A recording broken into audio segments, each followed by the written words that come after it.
আমার দায়িত্ব, আমি দায়িত্ব নিয়ে ভারতীয় জনতা পার্টিকে ভবানীপুরে হেরেছিলেন, এবারে ভবানীপুরে আর চোরেদের রানী, তিনি অনেক চোরের উপাধি পেয়েছেন। 15 জেনে গেছে জনতা।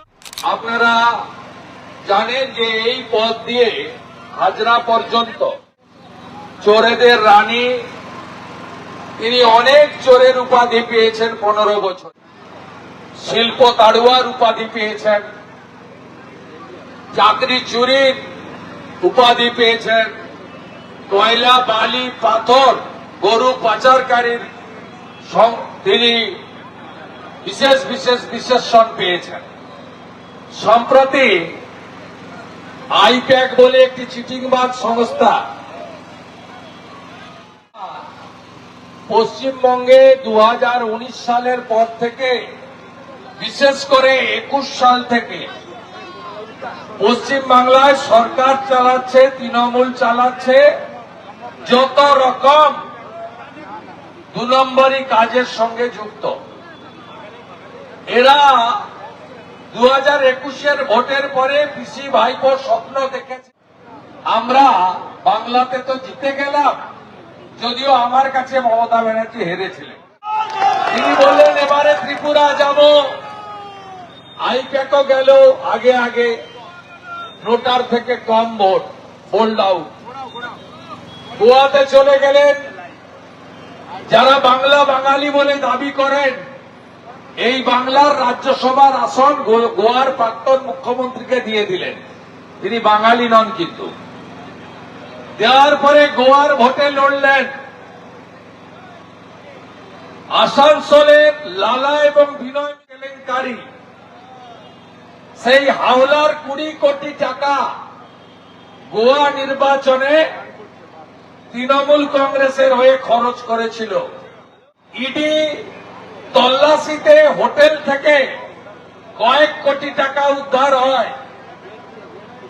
2022 সালে দিল্লিতে একটি এফআইআর রেজিস্টার করে ইডি।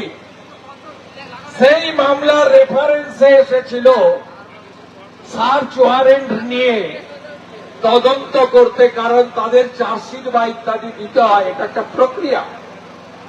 রুল 26-এ ইডিকে ভারতবর্ষের পার্লামেন্ট, ভারতবর্ষের রাষ্ট্রপতি মহোদয়া অধিকার দিয়ে গেছে, আইনগত সাংবিধানিক অধিকার। তারা তাদের যে হ্যান্ডবুক আছে সেই অনুযায়ী তদন্ত করবে, সার্চ করবে, জিজ্ঞাসাবাদ করবে, প্রয়োজনে হেফাজতে নেবে, প্রয়োজনে তাকে গ্রেপ্তার করবে, তার বিরুদ্ধে চার্জশিট দেবে, তার বিরুদ্ধে ট্রায়ালে তাকে দোষী সাব্যস্ত করবে এবং পিএমএলএতে যেহেতু মানি লন্ডারিং, ইডি টাকা রিকভারি করবে, সেই টাকা সরকারের খাতে জমা দেবে। আজকে মমতা ব্যানার্জির সঙ্গে তৃণমূলের প্রতিষ্ঠার সময় যারা ছিল তারা কেউ নেই। তারা সবাই লাল চুল, কানে দুল। যুবা তৃণমূলের অত্যাচারে তারা সবাই ঘরে ঢুকে গেছে। তাই মমতা ব্যানার্জির এখন দলের প্রাণ ভোমরা হল আইপ্যাক। আগে চালাতো প্রশান্ত কিশোর, তিনি মুখ্যমন্ত্রী হতে গিয়ে বিহারে জামানত জব্দ হয়ে গেছে, তার পার্টি উঠে গেছে, ওখানে জনগণই তুলে দিয়েছে, ফেরেববাজেদের পার্টি। এখন প্রতীক জৈন বলে আরেকটা ডাকাত ব্রোকার তার মালিক হয়েছে। আপনি দেখেছেন এই মুখ্যমন্ত্রী সেদিন কিভাবে কোমরে কাপড় গুজে ঝগড়া করার মতো, এবং যে ভাষায় তিনি কথা, যেভাবে তিনি গেলেন ওখানে, আমি ধন্যবাদ জানাবো ইডির লোকেদের আর সেন্ট্রাল ফোর্সকে।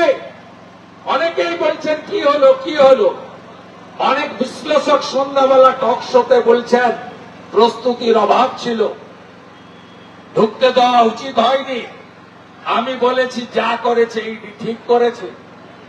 21 সালে ভালো পায়ে ব্যান্ডেজ বেঁধেছিলেন কে? হুইল চেয়ারে চড়েছিলেন কে?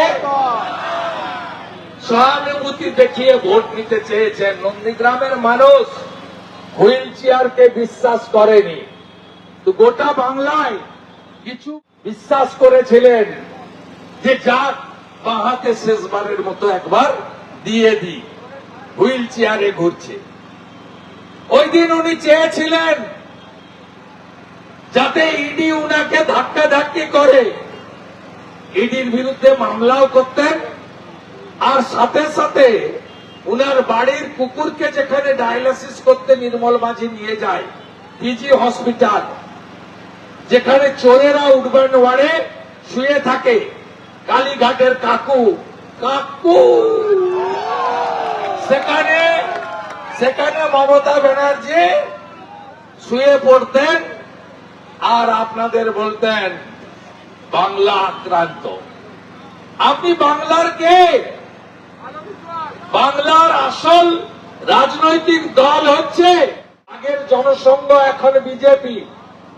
এক বাঙালি ভদ্রলোক যিনি 47-এর 20 জুন বাঙালি হিন্দুর হোমল্যান্ড পশ্চিমবঙ্গ দিয়ে গেছিলেন।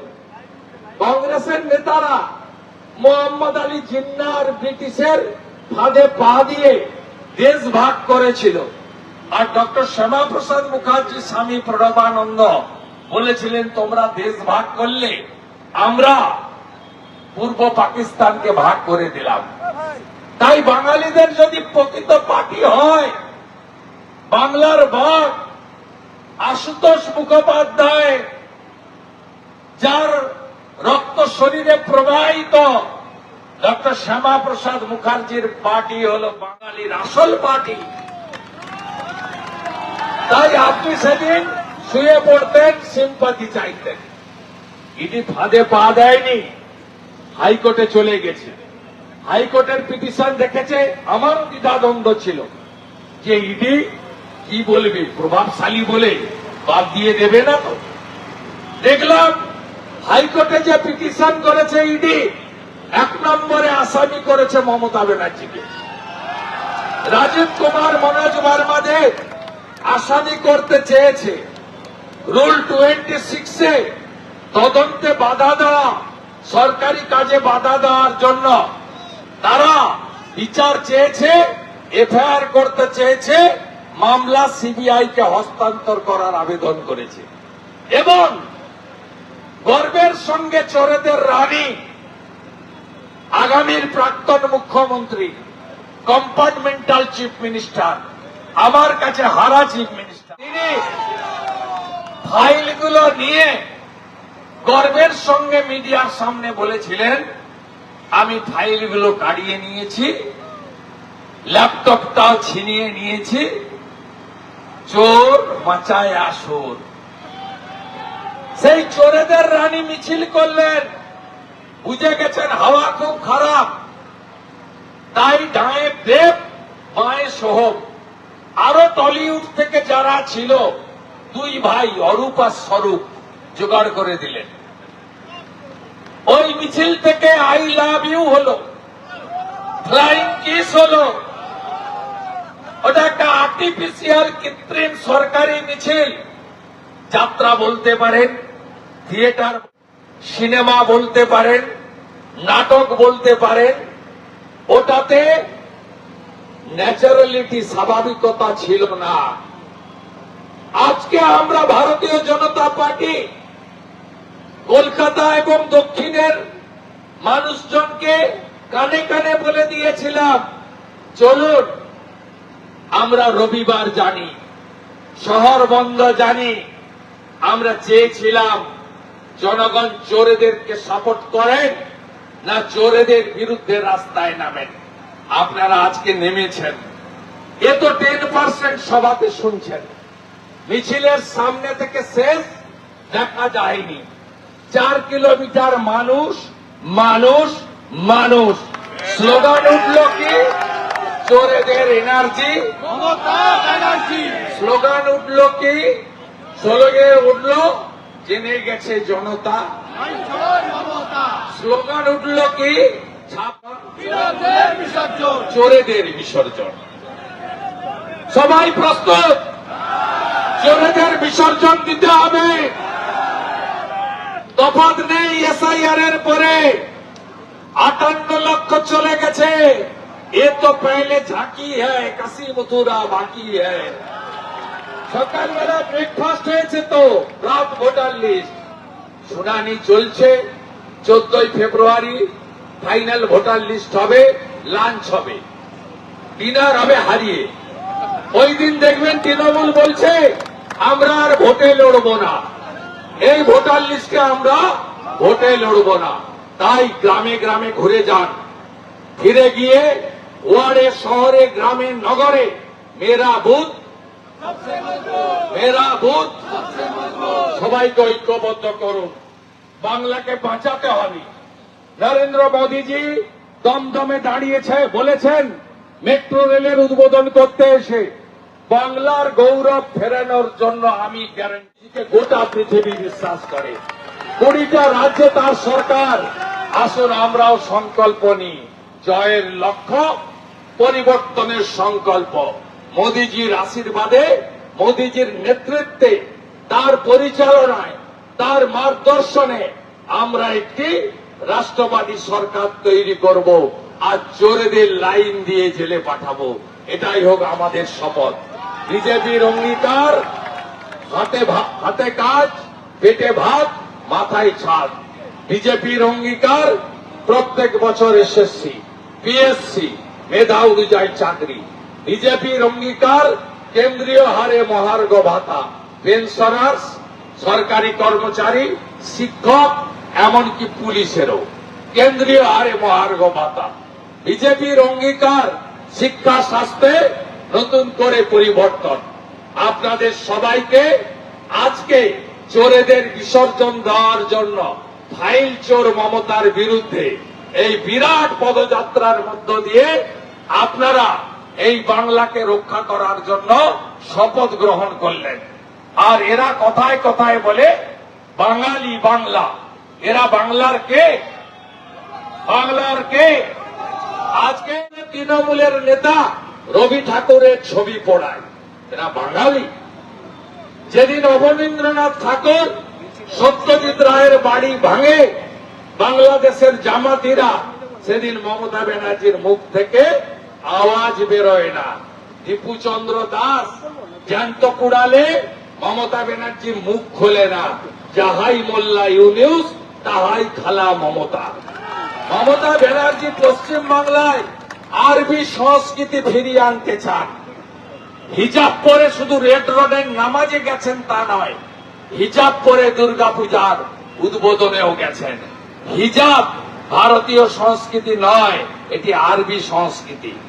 মমতা ব্যানার্জির সরকারি পাঠ্যপুস্তকে আকাশকে বলা হয়েছে আসমান।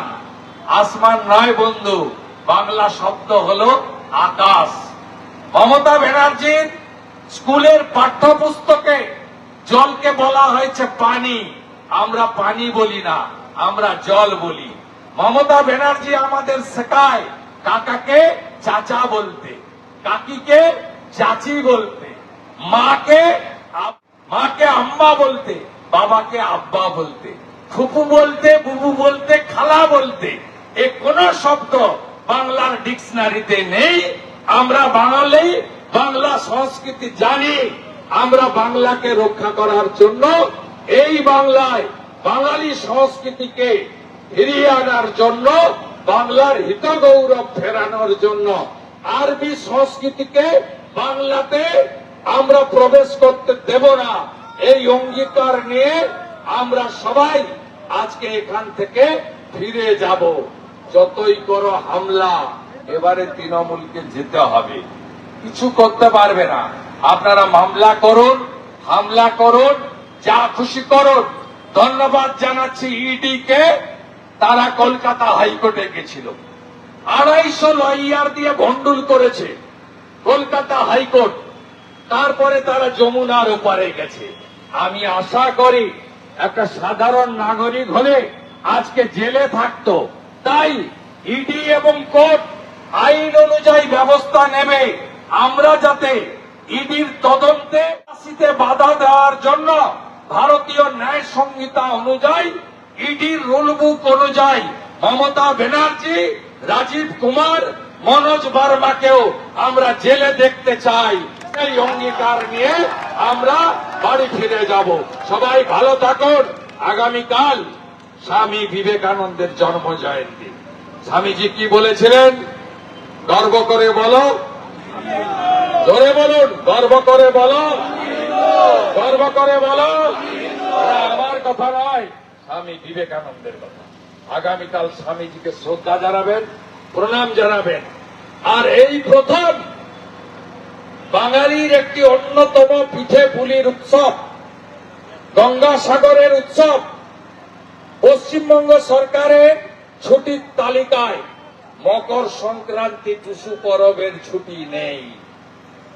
তাকিয়ে দেখবেন 14 তারিখ মকর, ছুটি দেয়নি এই সরকার। এই সরকার যাতে এপ্রিল মাসের পরে না থাকে তার দায়িত্ব আপনাদের নিতে হবে।